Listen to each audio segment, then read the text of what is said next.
حضرت عیسیٰ علیہ السلام کے آسمان پر اٹھا لیے جانے کے بعد عیسائیوں کا حال بے حد خراب اور نہایت ابتر ہو گیا۔ لوگ بت پرستی کرنے لگے اور دوسروں کو بھی بت پرستی پر مجبور کرنے لگے۔ خصوصاً ان کا ایک بادشاہ دقیانوس تو اس قدر ظالم تھا کہ جو شخص بت پرستی سے انکار کرتا تھا یہ اس کو قتل کر ڈالتا تھا۔ اصحاب کہف کون تھے؟ اصحاب کہف شہر افسوس کے شرفا تھے جو بادشاہ کے معزز درباری بھی تھے، مگر یہ لوگ صاحب ایمان اور بت پرستی سے انتہائی بیزار تھے۔ دقیانوس کے ظلم و جبر سے پریشان ہو کر یہ لوگ اپنا ایمان بچانے کے لیے اس کے دربار سے بھاگ نکلے اور قریب کے پہاڑ میں ایک غار کے اندر پناہ گزین ہوئے اور سو گئے تو 300 برس سے زیادہ عرصے تک اسی حالت میں سوتے رہ گئے۔ دقیانوس نے جب ان لوگوں کو تلاش کروایا اور اس کو معلوم ہوا کہ یہ لوگ غار کے اندر ہیں تو وہ بے حد ناراض ہوا اور غیظ و غضب میں یہ حکم دے دیا کہ غار کو ایک سنگین دیوار اٹھا کر بند کر دیا جائے تاکہ یہ لوگ اسی میں رہ کر مر جائیں اور وہی غار ان لوگوں کی قبر بن جائے۔ مگر دقیانوس نے جس شخص کے سپرد یہ کام کیا تھا وہ بہت ہی نیک دل اور صاحب ایمان آدمی تھا۔ اس نے اصحاب کہف کے نام، ان کی تعداد اور ان کا پورا واقعہ ایک تختی پر کندہ کرا کر تانبے کے صندوق کے اندر رکھ کر دیوار کی بنیاد میں رکھ دیا اور اس طرح کی ایک تختی شاہی خزانے میں بھی محفوظ کر دی۔ کچھ دنوں کے بعد دقیانوس بادشاہ مر گیا اور سلطنتیں بدلتی رہیں، یہاں تک کہ ایک نیک دل اور انصاف پرور بادشاہ جس کا نام بیدروس تھا تخت نشین ہوا، جس نے 68 سال تک بہت شان و شوکت کے ساتھ حکومت کی۔ اس کے دور میں مذہبی فرقہ بندی شروع ہو گئی اور بعض لوگ مرنے کے بعد اٹھنے اور قیامت کا انکار کرنے لگے۔ قوم کا یہ حال دیکھ کر بادشاہ رنج و غم میں ڈوب گیا اور وہ تنہائی میں ایک مکان کے اندر بند ہو کر خداوند قدوس عز و جل کے دربار میں نہایت بے قراری کے ساتھ گریہ و زاری کر کے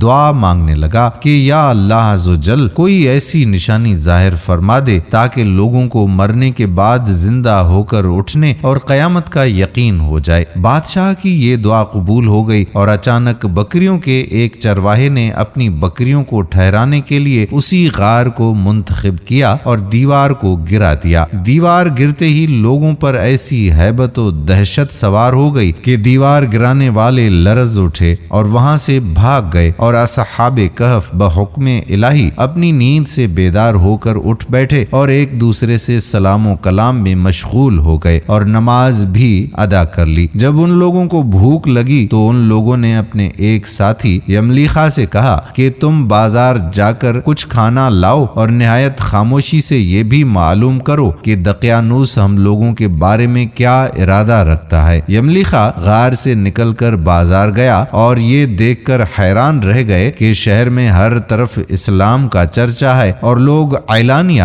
حضرت عیسیٰ علیہ السلام کا کلمہ پڑھ رہے ہیں۔ یملیخا یہ منظر دیکھ کر محو حیرت ہو گئے کہ الہی یہ کیا ماجرا ہے کہ اس شہر میں تو ایمان اور اسلام کا نام لینا بھی جرم تھا، آج یہ انقلاب کہاں سے اور کیوں کرا گیا؟ پھر یہ ایک نان بائی کی دکان پر کھانا لینے گئے اور دقیانوسی زمانے کا روپیہ دکاندار کو دیا جس کا چلن بند ہو چکا تھا، بلکہ کوئی اس سکے کا دیکھنے والا بھی باقی نہیں رہ گیا تھا۔ دکاندار کو شبہ ہوا کہ شاید اس شخص کو کوئی پرانا خزانہ مل گیا ہے، چنانچہ دکاندار نے ان کو حکام کے سپرد کر دیا اور حکام نے ان سے خزانے کے بارے میں پوچھ گچھ شروع کر دی اور کہا کہ بتاؤ کہ خزانہ کہاں ہے؟ یملیخا نے کہا کہ کوئی خزانہ نہیں ہے، یہ ہمارا ہی روپیہ ہے۔ حکام نے کہا کہ ہم کس طرح مان لیں کہ یہ روپیہ تمہارا ہے؟ یہ سکہ 300 برس پرانا ہے اور برسوں گزر گئے کہ اس سکے کا چلن بند ہو گیا اور تم ابھی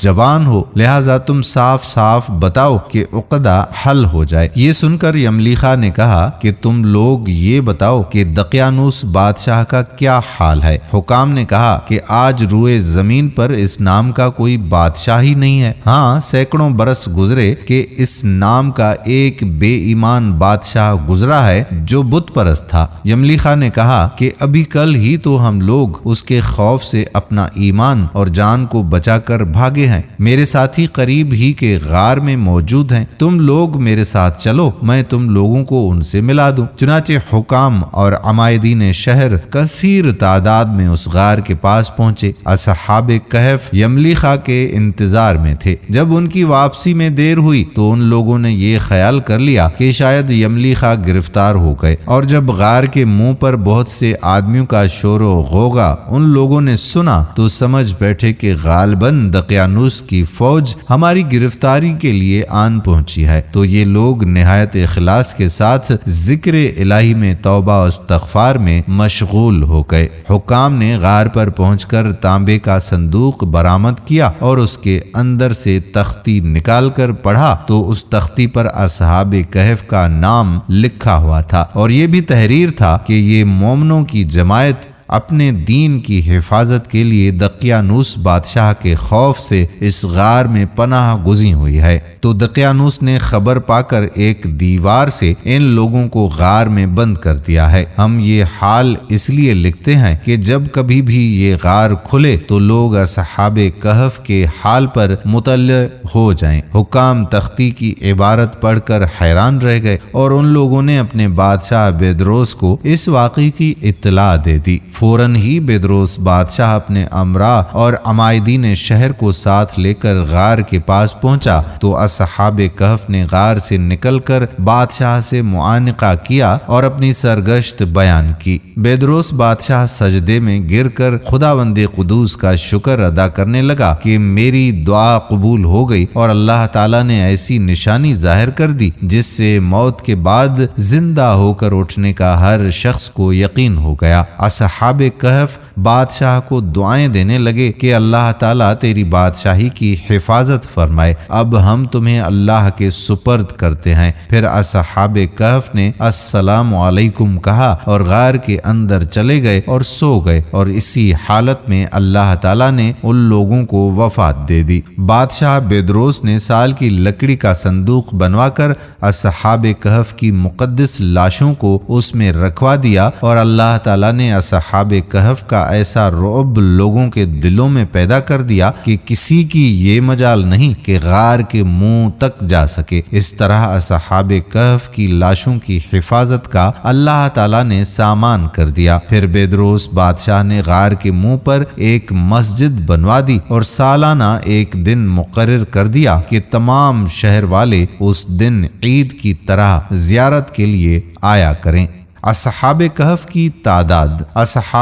کی تعداد میں جب لوگوں کا اختلاف ہوا تو یہ آیت نازل ہوئی۔ ترجمہ کنز الایمان۔ تم فرماؤ میرا رب ان کی گنتی خوب جانتا ہے، انہیں نہیں جانتے مگر تھوڑے۔ حضرت عبداللہ بن عباس رضی اللہ تعالی عنہ نے فرمایا کہ میں انہی کم لوگوں میں سے ہوں جو اصحاب کہف کی تعداد کو جانتے ہیں۔ پھر آپ نے فرمایا کہ اصحاب کہف کی تعداد 7 ہے اور 8واں ان کا کتا ہے۔ کنز الایمان میں آتا ہے کہ کیا تمہیں معلوم ہوا کہ پہاڑوں کی کوہ اور جنگل کے کنارے والے ہماری ایک عجیب نشانی تھے۔ جب ان جوانوں نے غار میں پناہ لی پھر بولے اے ہمارے رب ہمیں اپنے پاس سے رحمت دے اور ہمارے کام میں ہمارے لیے راہیابی کے سامان کر، تو ہم نے اس غار میں ان کے کانوں پر گنتی کے کئی برس تھپکا۔ ہم نے انہیں جگایا کہ دیکھیں 2 گروہوں میں کون ان کے ٹھہرنے کی مدت زیادہ ٹھیک بتاتا ہے، ہم ان کا ٹھیک ٹھیک حال تمہیں سنائیں۔ وہ کچھ جوان تھے کہ اپنے رب پر ایمان لائے اور ہم نے ان کو ہدایت بڑھائی۔ اس سے اگلی آیتوں میں اللہ تعالیٰ نے اصحاب